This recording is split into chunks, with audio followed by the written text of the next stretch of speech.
할렐루야. 오랜만에 또 영상을 올리게 됐습니다. 일주일에 한 번 정도 이렇게 올리게 되는 것 같아요. 사실은 더 빨리 올리고 싶은데, 이 한여름이기도 하고 제가 체력적으로 많이 딸리네요. 밖에 나가서 일할 때는, 오늘 가서 꼭 영상을 만들어 올려야 되겠다. 준비는 예전부터 했었거든요. 그런데, 집에 오면 와 중력이 너무 셉니다. 그 중력이 저를 막 끌어내려서 샤워를 딱 하고 나면 졸음부터 쏟아지고 뭐 이루 말할 수 없는 그런 상황이 돼요. 네. 진짜 마음은 원이로도 육신의 약하도다 하신 예수님의 말씀이 저한테 지금 막 적용되는 것 같습니다. 그래서 어쨌든 최선을 다해서 노력해서 영상을 좀 제대로 올릴 수 있도록 이렇게 하도록 노력하겠습니다. 오늘은 마가복음 1시간에 마치려고 합니다. 오늘 우리가 함께 읽어보는 하나님의 말씀은 마가복음 1장 1절이에요. 마가복음 1장 1절 다 같이 한번 읽어보겠습니다. 마가복음 1장 1절입니다. 하나님의 아들 예수 그리스도의 복음의 시작이라. 아멘. 네, 제가 마가복음을 이렇게 이제 가이드 영상을 만들면서 어떤 구절이 좋을까라고 했는데 1장 1절이 제일 맞는 것 같아요. 왜냐하면 이제 이것도 이제 가이드 하는 그 시작이 되는 거예요. 1장 1절이 하나님의 아들 예수 그리스도의 복음의 시작이라라는 말씀. 이게 이제 마가의 어떤 그런 복음의 해석이잖아요.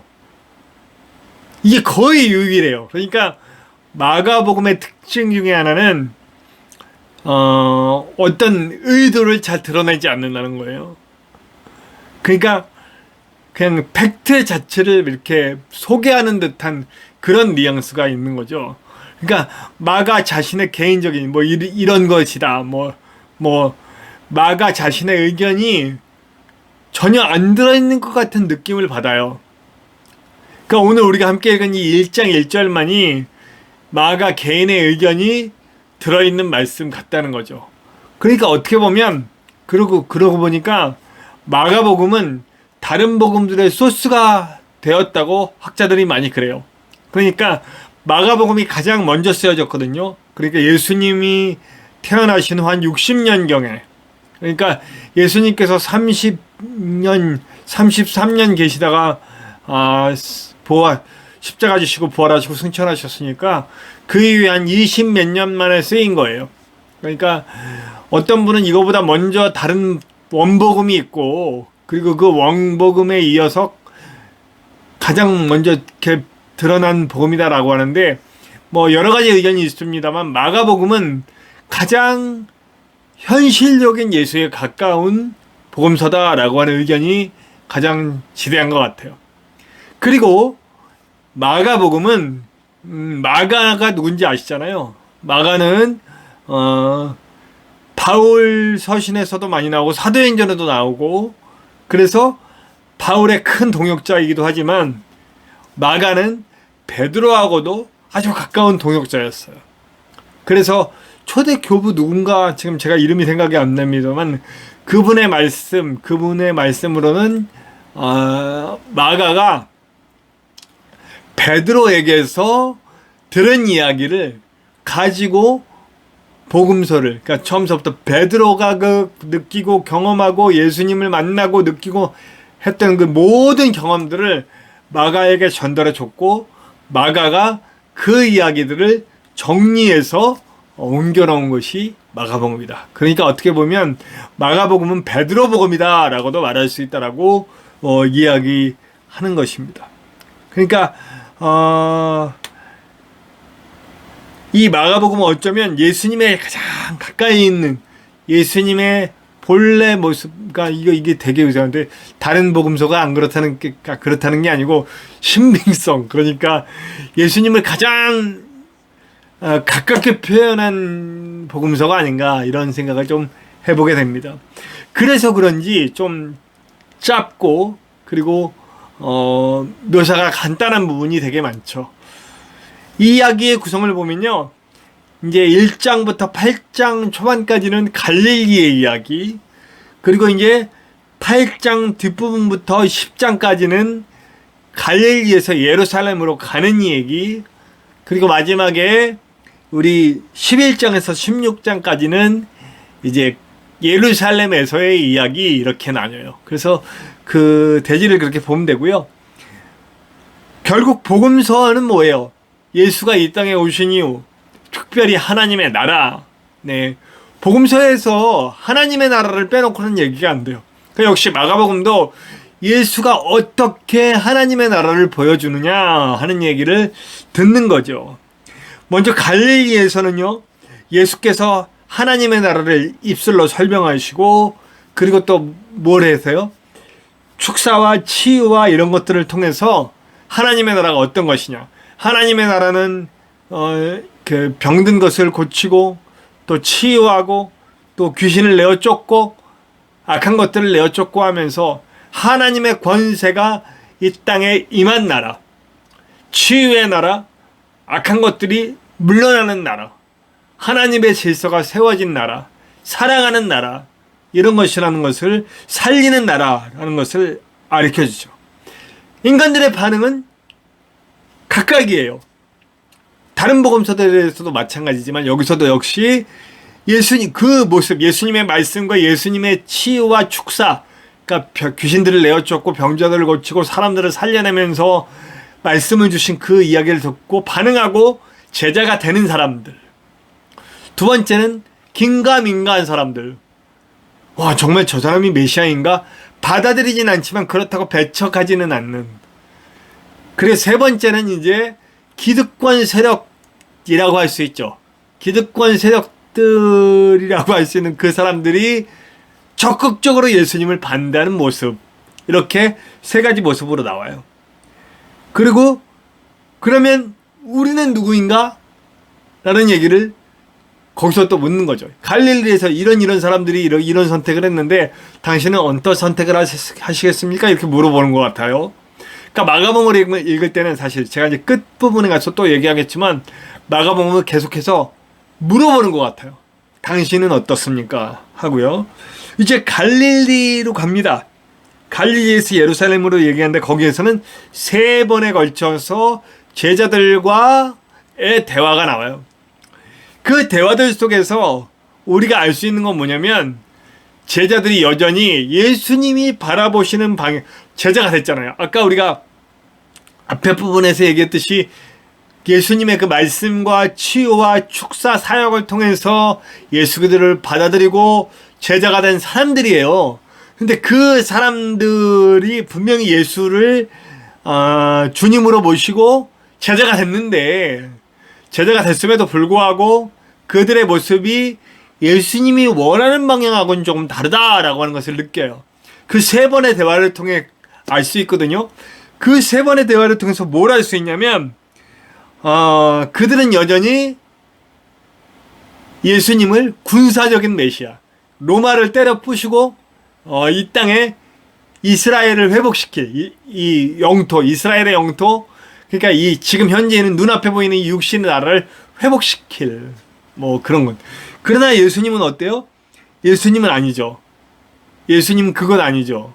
그런 육신의 메시아, 군사의 메시아 아니라 영의 메시아, 하나님의 형상을 회복시킬 메시아, 하나님과의 관계를, 인간과의 관계를 회복시킬 메시아, 진정한 하나님의 나라, 군사력으로 때려잡는 그런 하나님의 나라가 아니라 하나님의 원리가 회복된 하나님의 사랑, 하나님의 섬김, 하나님의 그 놀라운 은혜, 하나님이 바라시는 정의의 나라가 세워지는 그런 하나님의 나라를 바라보는 거죠.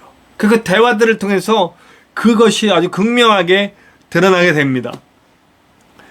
근데 그 묘사가 어떻게 되어 있냐면 신의 산의 영광, 그러니까 신의 우리가 변화산이죠. 변화산 이야기 아시죠? 예수님께서 그 산에 3명의, 그러니까 3명이 아주 가까이 있는 12제자가 굉장히 가까이, 그 중에서도 더 가까이 친애하던 그런 제자 그룹이 있었죠. 그 누구예요? 베드로, 야고보, 요한. 네, 이 세 사람이 가장 가까이 근접해 있던 제자였죠. 그러니까 수제자 그룹이라고 할 수 있죠. 이 세 명이 함께 산에 올라갔을 때 예수께서 영화로운 모습으로 변화되는데 그때 누구와 대화를 나눕니까? 모세와 엘리야. 여러분 왜 모세와 엘리야일까요? 구약 성경에서 하나님을 직접 만난 사람들 누군가요? 예? 모세 하나님의 모습을 봤고 그 얼굴이 빛나서 그 얼굴만 보고도 사람들의 눈이 멀었다고 하는 구절이 나오죠. 엘리야 죽음을 보지 않고 하나님께 직접 들려 올린 사람이에요. 뭐 에녹도 있지만 사실 에녹은 너무나 짧게 나오니까 대표적으로 이 두 사람은 하나님의 모습을 본 사람으로 유대인들은 알고 있단 말이에요. 이 두 사람이 내려와요. 그러니까 하나님의 모습을 직접 본 사람, 하나님의 영광을 직접 본 사람. 이것은 이제 신의 산에서 하나님의 말씀으로 모세의 영광과도 연결시키는 거죠. 그러니까 구약에서 보았던 하나님의 영광이 지금 예수를 통해서 나타나신 거죠. 그래서 그 예수의 영광은 그냥 이렇게 이 군사적인 모습이 아니라 이 땅의 원리 자체를 바꿔버릴 그런 메시아로서 이 땅의 완전한 하나님의 나라, 군사적으로 로마 정말 솔직히 하나님 입장에서 보자면 로마는 아무것도 아니잖아요. 인간의 입장에서 보자면 로마는 굉장한 나라이지만 하나님의 입장에서 보자면 로마는 별것도 아닌 나라예요. 그냥 톡 치면 날아가는 나라예요. 그러니까 로마 하나 정복하자고 오신 분이 아니라 이 땅의 물질의 원리, 욕망의 원리, 쾌락의 원리, 힘의 원리, 이 모든 원리를 뒤집어서 하나님의 사랑의 원리, 섬김의 원리, 그리고 정의의 원리를 세우시려는 그런 하나님의 나라를 보여주시는 것으로 그 영광이 드러나는 것으로 나타나는 거죠. 그리고 나서 마지막에 이제 예루살렘으로 가서 이제 예수님이 어떻게 왕이 되시는지에 대해서 보여줍니다. 거기 내용에는 예수님께서 이제 왕의 모습으로 예루살렘에 입성하시고요. 그리고 아까 말한 대로 성전, 그러니까 모양은 성전인데 거기서 뭐 하고 있어요? 물질의 원리에 사로잡힌 성전이잖아요. 그래서 거기서 그 돈을 바꾸고 재물을 팔면서 그 이유는 그럴싸하죠. 네, 제대로 된 제사를 드린다. 그러지만 누군가의 이익권이 생기고 독점권이 생기고 아주 난리죠. 그러니까 그런 모든 물질적이고 욕망에 휩싸여 있는 성전을 뒤집어 엎으시는 사건을 하시고, 그 다음에 기득권 세력, 그러니까 예수님을 적극적으로 반대하는, 왜냐하면 지금 자신들의 이익권, 권리 모든 걸 다 뺏기게 생겼으니까.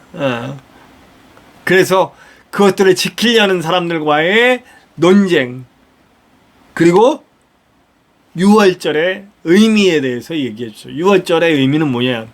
유월절에 어린 양의 피가 문설주에 발라지고 재난이 넘어갔잖아요. 죽음이 넘어갔잖아요. 그것과 같이 진정한 어린 양이신, 진정한 제물이신 예수님께서 제물이 되어주시고 그 피를 믿고 그 피에 문지름을 받은 사람들은 죽음이 넘어가는 영원한 생명으로 갈 수 있는, 이거 영원한 생명, 천국 이런 개념보다는 사실 하나님의 지성소 안으로 들어가 하나님을 만나는 자가 될 수 있는, 하나님과의 관계가 회복될 수 있는 자로 세워지는 거죠. 근데 제가 이제 마가복음이 계속 질문이다라고 말씀드렸잖아요. 서두에 앞부분을 하면서. 사실 마가복음은요, 뒷부분은 사실은 없는 거예요.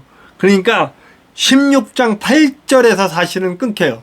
이게 왜 그러냐면 우리에게 지금 전해지는 이 복음서는 나중에 추가된 부분, 그러니까 보충한 거예요. 그러니까 원래 사본들이 쭉 내려오잖아요. 그러니까 정통성을 가진 사본들, 이 사본은 정말 정통성이 있어라고 인정될 수 있을 만한 사본은 거의 대부분 16장 8절에서 끝나요. 그럼 16장 9절 이후는 왜 있냐? 나중에 어떤 해설 같은 좀 다른 어떤 부분들이 추가된 거예요. 그러니까 사실은 16장 8절에서 딱 끝나거든요. 그 부분은 어떻게 끝나요? 그러니까 이제 예수님이 돌아가시고 이제 사흘 만에 그 여인들이 찾아가죠. 그리고 예수님의 무덤에 돌문은 둘러가 있고 예수님은 없어요. 예수님이 없는데 그때 거기 천사가 얘기합니다. 예수님은 살아나셨고 이제 너희들은 예수님이 살아나셨음을 이제 그 여인들이, 찾아온 여인들이 전해라 그랬어요. 근데 마가복음의 끝에는 어떻게 끝나냐면 그들이 그냥 두려워서 떠났다 하고 끝나요. 물론 뒤에는 이제 첨가된 부분에서는 이제 예수님이 그 부활하신 예수님에 대한 얘기들이 나오잖아요. 두 제자를 만나고 뭐 이런 얘기들이 나오잖아요. 이제 이게 또 누가복음에도 이렇게 영향을 미치고 뭐 이런 부분이 있어요. 근데 여기서 물어보는 거예요. 이 여자들은 그 얘기를 듣고 그냥 전하지 않고 무서워서 떠나버렸는데 여러분은 어떻게 하실래요? 물어보는 거예요. 자, 앞에서도 그 하나님의 나라를 설명하고 예수 그리스도의 치유 역사, 축사 역사를 통해서 제자가 되든지 어리둥절하든지 반대하든지 어떻게 하실래요? 물어봤던. 또 제자들 그 갈릴리에서 예루살렘으로 옮기는 과정에서 제자들에게서 영적인 예수를 바라보지 않고 육적인 것을 끝까지 바라보는 그 모습. 당신은 어떤 쪽을 선택할래요? 마지막으로는 당신은 부활하신 예수님에 대한 얘기를 듣는 당신은 어떤 길을 선택하겠습니까? 두렵고 무서워서 떠나겠습니까? 아니면 정말 그 모든 것을 받아들이고 죽음도 무릅쓰고 가서 두려움을 이기고 전하시겠습니까? 물어보는 거죠. 마가복음은 이렇게 계속 선택을 우리에게 요구하고 있어요. 읽으시면서 부디 좀 더 진짜 컴팩트하죠. 컴팩트한 그야말로 아주 담백한 뭐 전혀 이런 조미료가 들어있지 않은 가장 담백하고 컴팩트한 복음이라고 할 수 있어요. 그러니까 할 얘기만 딱 하는 그런 복음이죠. 읽고 우리의 선택, 우리는 어떤 선택을 할 것인지, 정말 예수님이 원하는 선택, 하나님의 나라를 만들어가는 선택을 할 것인지 돌아볼 수 있는 저와 여러분들이 되었으면 좋겠습니다. 우리 다 같이 기도할까요? 하나님 감사합니다. 마가복음의 내용을 쭉 살펴보고 우리가 읽을 때 도움받을 만한 내용들을 함께 나눠봤습니다. 우리가 마가복음서를 읽으면서 우리에게 제시해오는 선택 가운데 우리는 무슨 선택을 할지 분명히 결정하게 하시고, 주님, 우리는 제자가 되고 우리는 주님의 뜻을 분명히 알고 그리고 주님의 증인이 되어 어떤 위협에도 무릅쓰고 나아가 전할 수 있는 아름다운 주님의 사람들로 설 수 있도록 인도하여 주시옵소서. 언제나 함께 하시는 예수님의 이름으로 감사하며 기도하옵나이다. 아멘.